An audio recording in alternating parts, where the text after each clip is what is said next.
പയ്യന്നൂർ കണ്ടോത്ത് കൂറുമ്പ ക്ഷേത്രം നിറയുത്സവത്തിനൊരുങ്ങി. കാർഷിക സംസ്കൃതിയുടെ ഗതകാല സ്മരണകളുമായാണ് ക്ഷേത്രങ്ങളിലും വീടുകളിലും നിറയുത്സവം. കണ്ടോത്ത് ക്ഷേത്രത്തിൽ 85-കാരനായ തെക്കാണ്ടത്ത് കൃഷ്ണനാണ് നിറയോലത്തിനായുള്ള ഇലകൾ ഇക്കുറിയും ശേഖരിച്ചത്.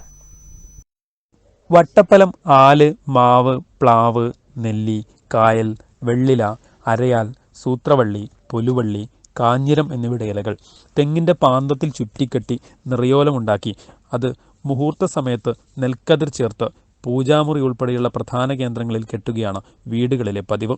ക്ഷേത്രങ്ങളിൽ നെൽക്കതിർ കറ്റകളും നിറയോലവും മുഹൂർത്ത സമയത്ത് മേൽശാന്തി പൂജ ചെയ്ത ശേഷമാണ് ശ്രീകോവിലിനകത്തും നിറയോലം കെട്ടുക. മേൽശാന്തി പൂജിച്ച നെൽക്കതിർ ക്ഷേത്രങ്ങളിൽ നിന്ന് സ്വീകരിച്ച് വീടുകളിൽ എത്തിക്കുന്ന പതിവിലേക്ക് വീടുകളിലെ നിറയുത്സവം ഇന്ന് ചുരുങ്ങിയിട്ടുണ്ട്.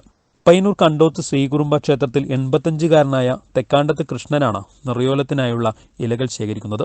56 വർഷമായി അദ്ദേഹം തന്നെയാണ് ഈ പ്രവൃത്തി ചെയ്യുന്നത്. നാടിൻ്റെ ജൈവവൈവിധ്യ സമ്പന്നതയുടെയും കാർഷിക സമൃദ്ധിയുടെയും ഓർമ്മപ്പെടുത്തൽ കൂടിയാണ് നിറയുത്സവം.